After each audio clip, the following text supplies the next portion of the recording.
Assalamualaikum students. I welcome you all.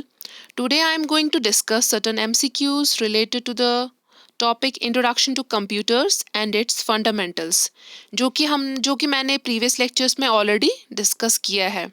ठीक है, तो आज का MCQ start होगा question number 1 से. Which part of computer is used for calculating and comparing? तो कौन सा पार्ट कंप्यूटर का है जो आपकी कैलकुलेशंस परफॉर्म करता है. तो स्टूडेंट सबको पता है कि what is that. ALU, arithmetic logical unit. So ALU is the part of the computer that is used for calculating and comparing. Move to the question number 2. The function of CPU is. तो function of CPU क्या होगा students? It is part number C, that is to read, interpret and process the information and instruction. आपका CPU का क्या करता है? ये read करता है डेटा को और एनालाइज करता है और उसके बाद प्रोसेस कर लेता है. ठीक है, होपफुली आप साथ साथ मेरे साथ MCQs करेंगे और at the end comment section में अपना स्कोर बोलेंगे. सो MCQ number 3, the information you put into the computer is called. तो क्या होता है जो आप कंप्यूटर को देते हैं यहां से? That is called as data. तो C is the correct option.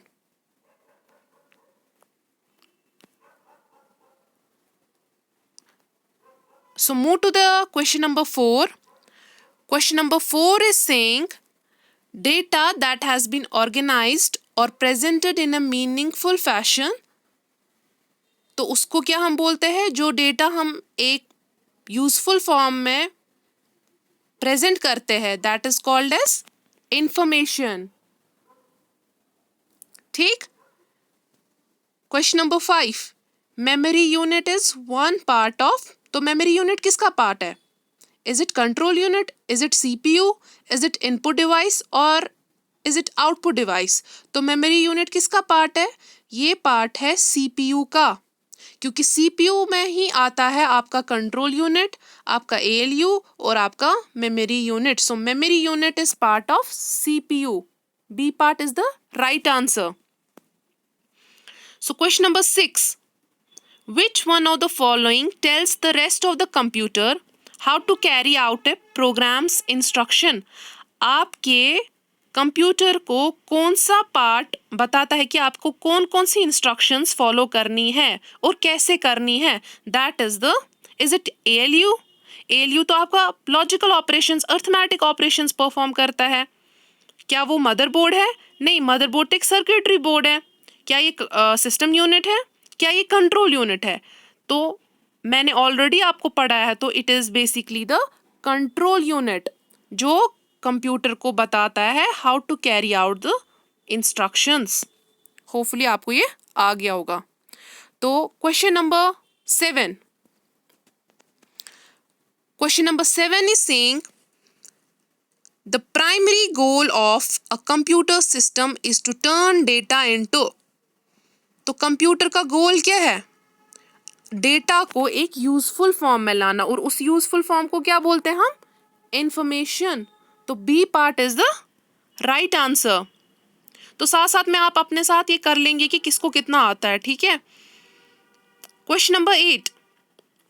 The term GIGO, शायद मैंने आपके साथ ये डिस्कस नहीं किया है. What is GIGO? Basically GIGO is garbage in, garbage out. इसका ये फुल फॉर्म है, गार्बेज इन, गार्बेज आउट. अब ये गार्बेज इन क्या होता है और गार्बेज आउट क्या होता है एंड हाउ इट्स रिलेटेड, इसलिए क्वेश्चन है the term GIGO is related to. सबसे पहले आप समझो, ये बेसिकली इंपॉर्टेंट क्वेश्चन है, तब भी जाके मैंने यहाँ पे ये सोचा कि आपके साथ ये डिस्कस करूँ. गार्बेज इन क्या होता है? जो भी आप कंप्यूटर को क्या देते हैं, आप कंप्यूटर को इनपुट देते हैं, अगर वो इनपुट खराब होगा दैट इज गार्बेज इन, और जब आपको आउटपुट मिलेगा तो वो आउटपुट भी क्या होगा? वो एक्यूरेट नहीं होगा, तो वो आउटपुट आपको क्या मिलेगा? Garbage out. जैसा आप इनपुट दे दोगे कंप्यूटर को, वो वैसा ही आउटपुट आपको दे देगा, वैसे ही प्रोसेस करके वैसा ही आउटपुट मिलेगा. तो that means it's related to the accuracy. So A part is the correct answer. So GIGO is actually the garbage in, garbage out. That means whatever you are going to feed to the computer, तो you will get the output in that way. अगर आप जितना खराब data आप दे दोगे उतना वैसा ही output आपको मिल जाएगा. Now question number 9. Father of computer is, तो कौन है फादर ऑफ कंप्यूटर, किसको हम बोलते हैं? That is C part, Charles Babbage. Question number 10. The first computer was programmed using, पहला कंप्यूटर किस लैंग्वेज में प्रोग्राम किया गया? क्या असेंबली लैंग्वेज थी, क्या मशीन लैंग्वेज थी, क्या सोर्स कोड था, और D part none of these? As we know, the first computer was programmed using machine language, that is B part, zeros and ones. Right? Question number 11. Of the following, which is the fastest? मैंने discuss किया है, जैसे ये है ना, यहाँ पे CD ROM है, B part is the RAM, we have the cache, we have the registers. ये हम मेमोरी में पढ़ेंगे RAM, cache वगैरह, RAM, ROM के बारे में, लेकिन मैंने आपको बताया which is the fastest one. Registers are the fastest temporary memory units. So the correct answer is the registers. So which is the fastest? Registers is the fastest. Who designed, now question number 12. Who designed the first electronic computer ENIAC? ENIAC मैंने आपको क्या बोला था, ENIAC का full form क्या है? Electronic Numerical Integrator and Computer. And who designed the first electronic computer? Presper, Eckert and John Moseley. C option is the right one. Now 13th, MCQ number 13th. Another name for my computer chip is called, is it microchip, is it motherboard, is it CPU या microprocessor? Motherboard क्या है? Motherboard is a circuitry board. CPU क्या आपका brain part of the computer है. Microprocessor क्या है? Microprocessor controlling element in computer. So another name for computer chip किसको बोलते हैं? That is microchip, A part. Move to the MCQ number 14.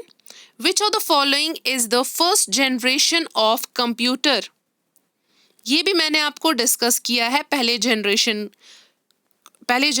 में कि पहला computer, first generation of a computer कौन था? वो था ENIAC. That is option number A. MCQ number 15. What is the name of the first super computer of the world? तो पहला first super computer of the world कौन है? That is CDC 6600. Sorry, that is CDC 6600. Now 16th, objective number 16. First generation of a computer किस पे based थे students? Hopefully आपको ये साथ साथ में आंसर्स आते होंगे.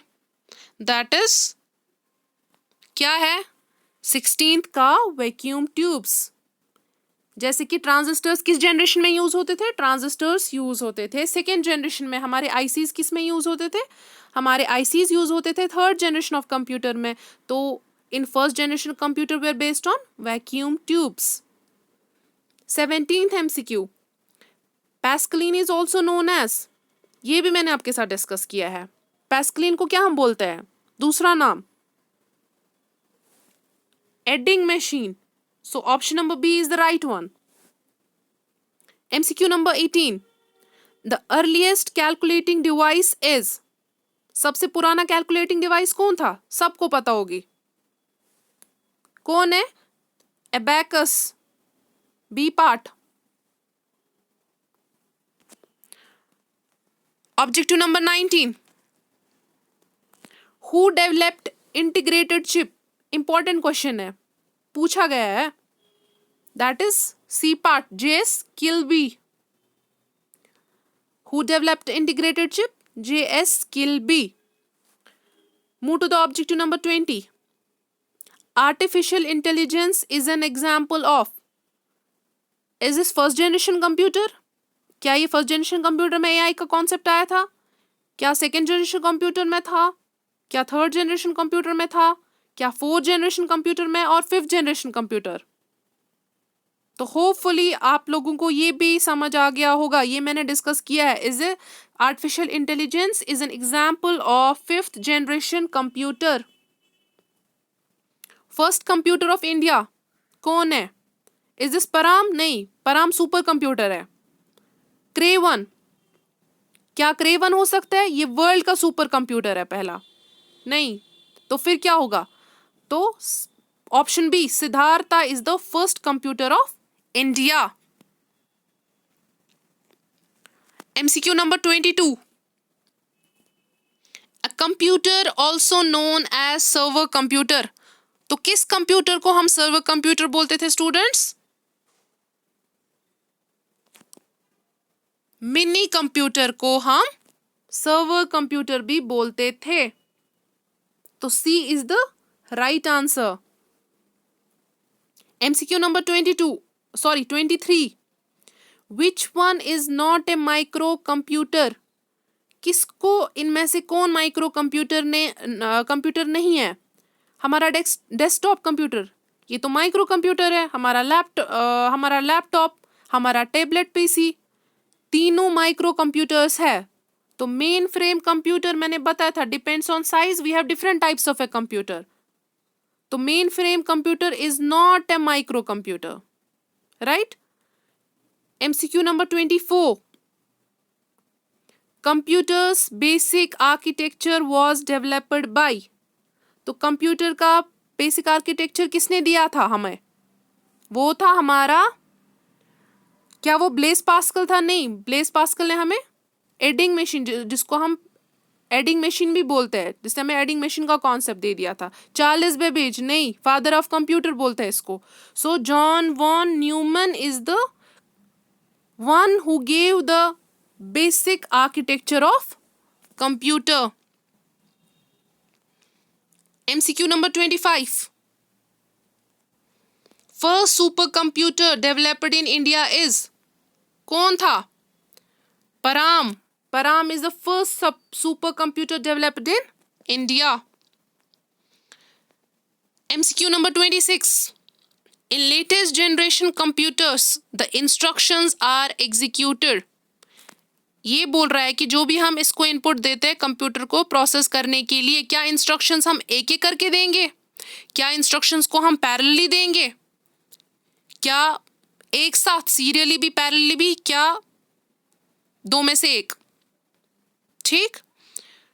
In latest generation, we know the instructions are executed both serially as well as parallelly. So which one is the right? The option number C, both A and B. That means the instructions are executed sequentially as well as in parallel. MCQ number 27. ENIAC. What is ENIAC?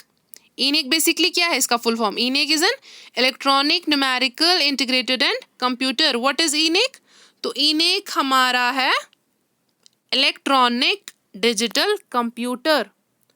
So option number C, the correct one is C, electronic digital computer. ठीक है। MCQ number 28.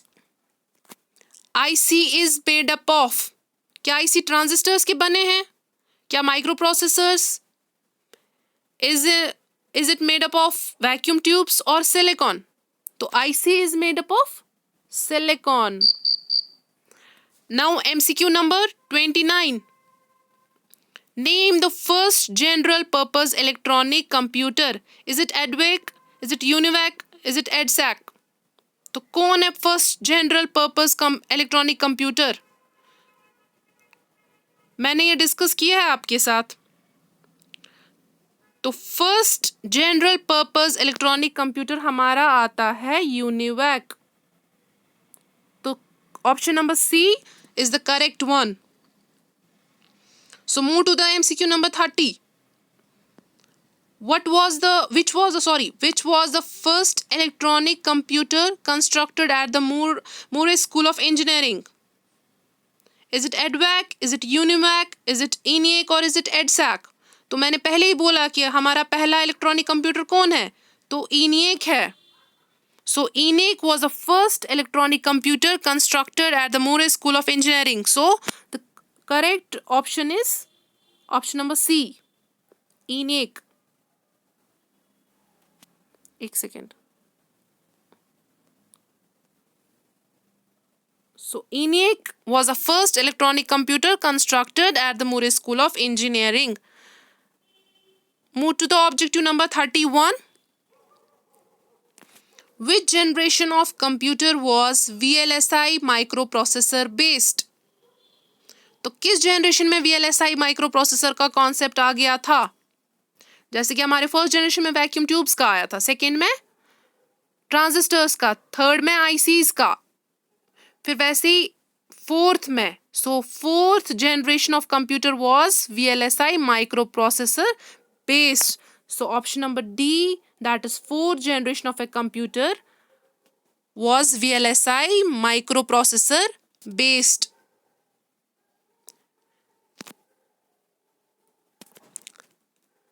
Objective number 32.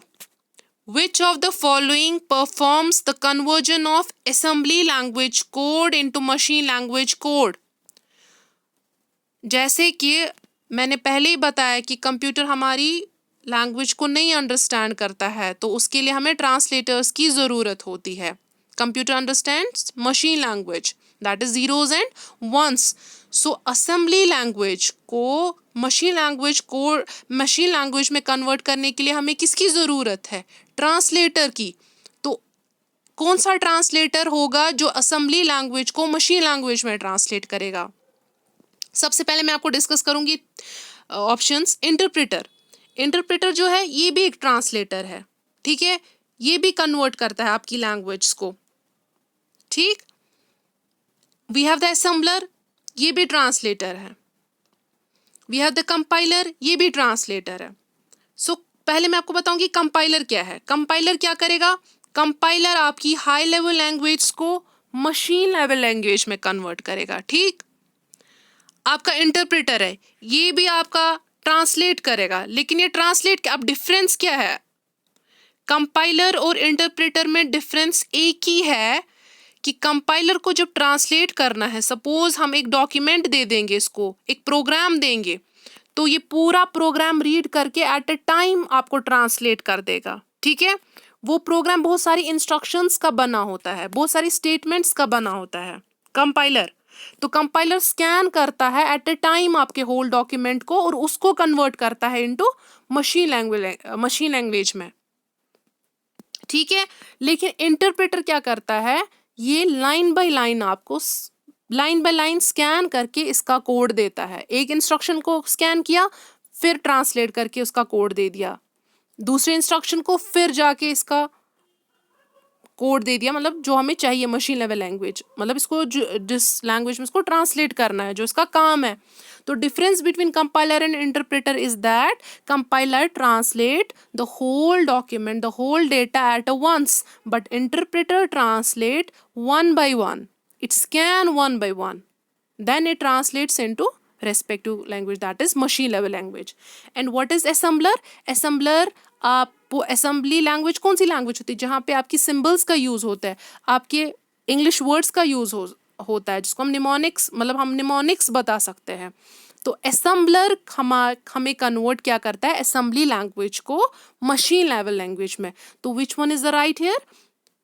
Assembler helps in the conversion of assembly language code into machine level language code. So the right one is B part. तो समझ आ गया compiler क्या होता है और compiler, interpreter और असेंबलर क्या होता है? असेंबलर आपका कन्वर्ट करता है असेंबली लैंग्वेज को लो लेवल लैंग्वेज में, और इंटरप्रेटर और ये क्या बोलते हैं, कंपाइलर क्या करता है? आपकी हाई लेवल लैंग्वेज को इनटू लो लेवल लैंग्वेज में. लेकिन डिफरेंस क्या है इंटरप्रेटर और इसमें कंपाइलर में? वो कंपाइलर करता है स्कैन एट अ टाइम, वो इंटरप्रेटर करता है लाइन बाय लाइन. तो होपफुली आज की जो MCQs मैंने किए 32 MCQs, that was actually based on the computer, introduction to computer, जो कि मैंने आपको पढ़ाया, और फंडामेंटल्स कुछ थे. तो इस बेस पे मैंने आपका आज ये MCQs लाया। तो अब रह गया हमारा इनपुट आउटपुट डिवाइसेस, जो कि मैंने डिस्कस किया है ऑलरेडी। तो अब हम इनपुट आउटपुट डिवाइसेस पे MCQs कर लेंगे इन नेक्स्ट सेशन में। होपफुली आप एट द एंड कमेंट करके अपना स्कोर बताएंगे, ठीक है। Thank you very much.